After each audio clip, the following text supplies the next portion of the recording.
Hello friends, Krishna classes में आप सबका बहुत बहुत स्वागत है। इस वीडियो में हम पढ़ेंगे बीए थर्ड सेमेस्टर का यूनिट थर्ड का टॉपिक पोर्टमैंट्यू। जैसा कि हमें ये दिखाई दे रहा है पोर्टमैंट्यू। इस टॉपिक को मैंने इस वीडियो में बहुत ही अच्छे से एक्सप्लेन किया है और मैं उम्मीद करती हूँ ये आपको बहुत अच्छे से समझ में आएगा। तो चलिए पढ़ते हैं देर न करते हुए। देखो, पोर्टमैंट्यू जो शब्द है उसका मतलब होता है दो शब्दों के मेल से बना नया शब्द जो समान अर्थ रखता है। मतलब जिन दो शब्दों के मेल से वो शब्द बनता है वो उसी के समान अर्थ रखता है जो उन दो शब्दों का अर्थ था। देखो, हम इसको विद उदाहरण आपको समझाते हुए चलेंगे और पढ़ाते हुए चलेंगे। चलते हैं, देखते हैं। When two or more words are linked or blended to form a new word having meaning similar to the original words, words नहीं होगा, वर्ड होगा, ठीक है। When जब टू और मोर वर्ड्स, दो या दो से अधिक शब्द, यहाँ मोर तो कम ही होता है, अधिकतर टू होता है, ठीक है, ज़्यादातर टू से ही बनता है, ठीक है। टू वर्ड्स और more words are linked, link होते हैं, जुड़े होते हैं, और ब्लेंडेड मिश्रण हो जाते हैं, मिश्रित हो जाते हैं, मिश्रित होकर के टू फॉर्म बनाते हैं ए न्यू वर्ड, एक नया शब्द, हैविंग जो रखता है मीनिंग अर्थ similar to the original word, उसी ओरिजिनल वर्ड के समान अर्थ रखता है। It is known as portmanteau, जिसे पोर्टमैंट्यू कहा जाता है। अब कैसे सिमिलर मीनिंग रखता है मैं आपको बताती हूँ, और कैसे लिंक्ड होकर बनाए जाते हैं।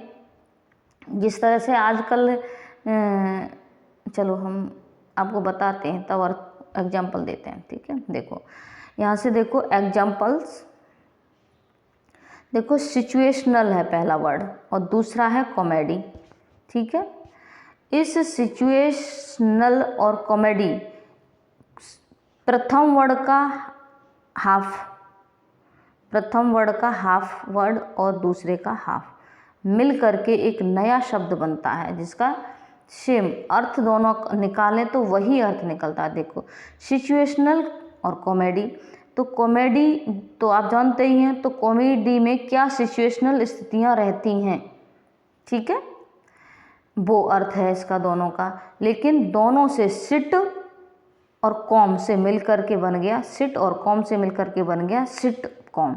तो सिट कॉम का अर्थ होता है हास्य विनोद का एक साप्ताहिक कार्यक्रम, मतलब हास्य और विनोद जिसमें हो वो एक साप्ताहिक कार्यक्रम। अब जैसे ये बायोग्राफी और पिक्चर, तो ये है बायो इतने से और पिक से एक नया शब्द बन गया बायोपिक, ठीक है। तो बायोग्राफी तो मतलब जानते ही हैं किसी के जीवन की कथा या जीवनी या फिल्म उसके जीवन की, और पिक मतलब वही पिक्चर से रिलेटेड है, ठीक है। तो अब इसे बायोपिक नया शब्द है, इसका अर्थ निकलेगा किसी विशेष व्यक्ति के जीवन की एक फिल्म या कथा, ठीक है, बायोपिक। जैसे इंटरनल और कम्युनिकेशन, तो किससे बना है ये, देखो इंटर और कॉम, इंटरकॉम ने एक नया शब्द बन गया जिसका मतलब होता है संप्रेषण प्रणाली। इस तरह से दो शब्दों के योग से बना एक नया शब्द जो समान अर्थ रखता है। अगर हम अर्थ समझें दोनों का और इसका तो सेम अर्थ निकल रहा है, ठीक है। अब चलते हैं हम जहाँ चल रहे थे वहीं पर। यहाँ तक समझ लिया हमने। It is known as portmanteau. हाँ, देखो, a portmanteau is different from a compound word as the meaning delivered by a compound word is completely different from the meaning of the original words. A portmanteau, ये portmanteau word क्या होता है, is different अलग होता है, from mean से एक compound word, एक कंपाउंड वर्ड से अलग होता है, क्योंकि कंपाउंड वर्ड भी दो शब्दों के योग से ही बनता है, लेकिन वो बिल्कुल अलग होता है। वो किस तरह होता है अभी मैं उसका भी उदाहरण समझाऊंगी आपको।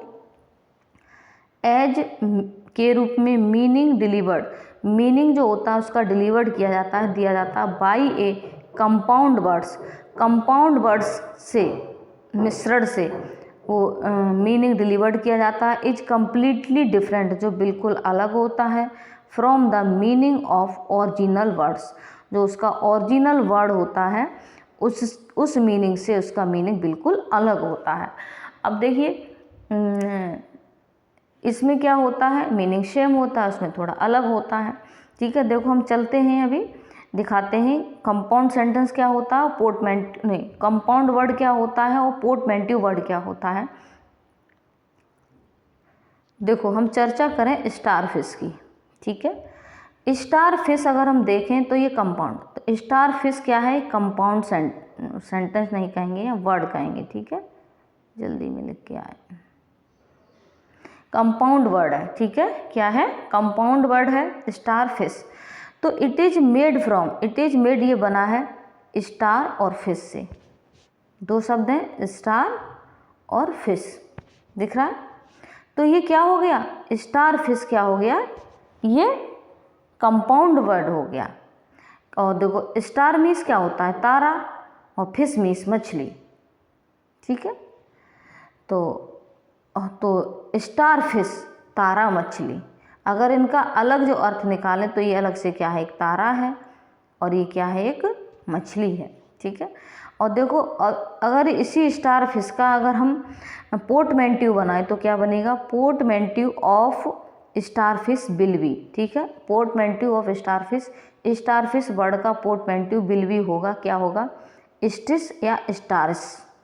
स्टार्स, स्टिस कैसे होगा और स्टार्स कैसे होगा, देखो ST आगे का, या इससे ना समझो तो इसमें से समझ लो, ST इसका, ठीक है, और ISH इसका, समझ में आया, तो ये बन गया स्टिस। ठीक है, और दूसरे वर्ड की बात करें, ये भी बन सकता है पोर्टमेंटिव स्टार्स, वो देखो STAR इससे और SH इसका, समझ में आ रहा है, तो स्टारस भी बन सकता है। तो स्टारस और स्टिस दो शब्द बनेंगे स्टार फिश का अगर पोर्टमेंटिव बनाए तो। और कंपाउंड सेंटेंस, तो मुझे उम्मीद है आपको समझ में आ गया होगा कंपाउंड सेंटेंस और कंपाउंड वर्ड, और सॉरी कुछ भी बोल देते हैं, कंपाउंड वर्ड और पोर्टमेंटिव वर्ड में। ठीक है, चलिए चलते हैं जहाँ हम चल रहे थे वहीं। देखेंगे, देखो तो हम यहाँ तक आ गए, तो जो क्या करता है, is completely different from the meaning of the original word that is made up, जिससे वो बना होता है। देखो तो कैसे होते हैं portmanteau, the first half of each word, प्रत्येक वर्ड का प्रथम हाफ, इज कंबाइंडिंग मिक्स किया जाता है, टू फॉर्म बनाने के लिए, ए पार्टमेंटिव। ठीक है, पार्टमेंटिव बनाने के लिए फर्स्ट हाफ मतलब दोनों लेटर का, फर्स्ट लेटर का फर्स्ट हाफ और सेकंड लेटर का सेकंड हाफ मिला करके क्या बनाता है, एक नया पोर्टमेंटिव वर्ड क्रिएट होता है, जिनको मैं पहले भी समझा चुकी है इनको। नेक्स्ट आगे मैंने एग्जांपल दिए हुए हैं आपके लिए, कई प्रकार से पोर्टमेंटिव बनाए जाते हैं। हाँ देखिए समझेंगे, ये है सेकंड टाइप, मोस्टली ऑल पोर्टमेंटियस, अधिकांशतः सभी पोर्टमेंटियस जो थे, पोर्टमेंटियस का मतलब नया शब्द बनाने वाले, फॉलो उन्होंने अनुसरण किया द पैटर्न, इस पैटर्न का, कंबाइनिंग जोड़ना the first half of the one word, प्रथम वर्ड का फर्स्ट हाफ विद के साथ second half of the another word, और दूसरे वर्ड का सेकंड हाफ, मतलब ये। ठीक है, मिला करके विद मीन्स के साथ, प्रथम वर्ड का फर्स्ट हाफ और सेकंड वर्ड का सेकंड हाफ, मतलब लेटर के साथ मिला करके एक नया शब्द बनता है। ठीक है, अब देखो पहले क्या, पीछे हमने क्या पढ़ा, प्रथम और प्रथम मिल रहे थे, और यहाँ पर क्या मिलेगा, फर्स्ट लेटर का प्रथम पार्ट और सेकंड, प्रथम वर्ड का प्रथम पार्ट और सेकंड वर्ड का सेकंड पार्ट मिला करके, अब ड्रामा है और कॉमेडी है, तो ड्रैमडी, इससे एक शब्द बन गया ड्रैमडी, जिसका दोनों का इनका अर्थ निकलता है, वही कंबाइन करके इसका अर्थ आएगा। ठीक है, जैसे ड्रामेडी का मतलब चलो हम आपको समझा देते हैं क्या होता है। ड्रामा तो जानते हैं आप, नाटक, और कॉमेडी भी जानते हैं, और नाटक जिसमें कॉमेडी की जाती है। और ड्रामेडी का अर्थ निकलता है, ड्रामेडी का मतलब होता है जैसे टेलीविज़न ड्रामा होते हैं जिसमें कॉमिक एलिमेंट्स दिखाए जाते हैं। ड्रामेडी का मतलब टेलीविज़न ड्रामा कोई भी जिसमें कॉमिक एलिमेंट्स दिखाए जाते हैं, इस ड्रामेडी का अर्थ होता है। ठीक, और इसका भी अर्थ वही निकलता है।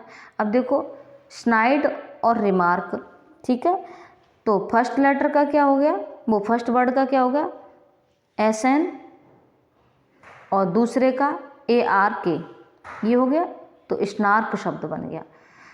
तो इसका एक अर्थ निकलेगा कल्पनात्मक जानवर। वैसे ये स्नाइड और रिमार्क, स्नाइड का मतलब एक कल्पनात्मक, रिमार्क एक नया रिमार्क रखता है, चिन्ह रखता है, पहचान रखता है। तो स्नार्क का मतलब होता है एक कल्पनात्मक एनिमल। इसी तरह से एनिमेशन और इलेक्ट्रॉनिक्स, ठीक है, समझ गए होंगे आप एक दो से ही, वो ये मैंने बहुत सारे आपके समझने के लिए लिख दिए हैं, ठीक है, क्योंकि आप ताकि अगर आपका डिस्क्रिप्टिव टाइप पेपर आता है तो आप इसको लिख लें और उसमें पेपर में लिखेंगे तो ज़्यादा इफेक्टिव रहेगा। ठीक है, तो इससे ये वर्ड क्रिएट हो गया जिसका मतलब होता है teaching of the making and operating like was robots typically used in films. ठीक है, चलो आगे चलते हैं हम। Examples of portmanteau in literature. Literature में पोर्टमैंट्यूज वर्ड्स के क्या, पोर्टमैंट्यू के क्या क्या उदाहरण मिलते हैं। ठीक है, तो लेविस कैरोल इंट्रोड्यूस, ध्यान रखेंगे इस नाम को। ठीक है, लेविस कैरोल इंट्रोड्यूस प्रस्तुत करते हैं द टर्म पोर्टमैंट्यू इन लिटरेचर। ठीक है, ऐसे कह लीजिए लेविस कैरोल ने लिटरेचर में पोर्टमैंट्यू को इंट्रोड्यूस किया या इंट्रोड्यूस करते हैं। इट इज़ फाउंड, यह पाया जाता है, इन हिज नोबल, अपने नोबल में, through the looking glass. Through the looking glass जो इनका नोबल है उसमें इसको पोर्टमैंट्यू को देखने को मिलता है। और what Alice found there, what Alice found there ये भी क्या है, एक पोर्टमैंट्यू, इसमें भी उसके उदाहरण देखने को मिलते हैं पोर्टमैंट्यू के। इन द नॉनसेंस पोएम, एक नॉनसेंस पोएम थी जैबरवॉकी, जिसमें हेम्प्टी डैम्प्टी जो कैरेक्टर थे हेम्प्टी डैम्प्टी कौन थे Humpty Dumpty explain the meaning of the slithy and mimsy. Slithy और मिम्सी का अर्थ एक्सप्लेन करते हैं। तो हेम्प्टी डैम्प्टी कौन थे कि अंग्रेजी भाषा में एक नर्सरी की एक कविता थी, उसके करैक्टर हैं, ये करैक्टर है उसका Humpty Dumpty. Humpty Dumpty explains the meaning of the slithy और मिम्सी। ही स्टेट्स व कमेंट कर, उसने कमेंट किया या उसने टिप्पणी की दैट के सिल्मी और लाइथे एंड कंबाइनिंग टू द स्लाइथी। ठीक है, इस तरह से ये हमारा वीडियो हो जाता है और मुझे उम्मीद है आपको ये समझ में आया होगा। तो यदि मेरी पढ़ाई आपको समझ में आती है तो प्लीज़ मेरे चैनल को शेयर करिए, लाइक करिए और कमेंट करना बिल्कुल मत भूलिए। Thank you. जय हिंद, जय भारत।